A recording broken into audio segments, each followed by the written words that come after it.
Изначально мы взяли вот такую вот большую коробку, распилили ее пополам.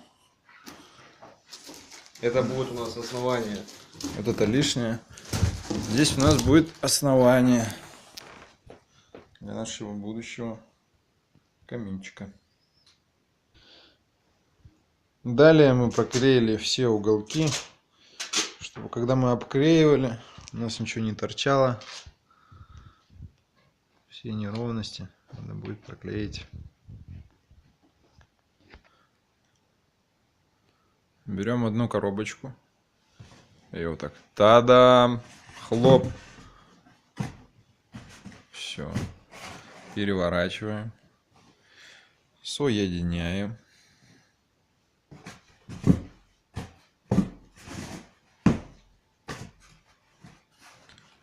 Чтобы они у нас по высоте подошли, будем склеивать скотчем.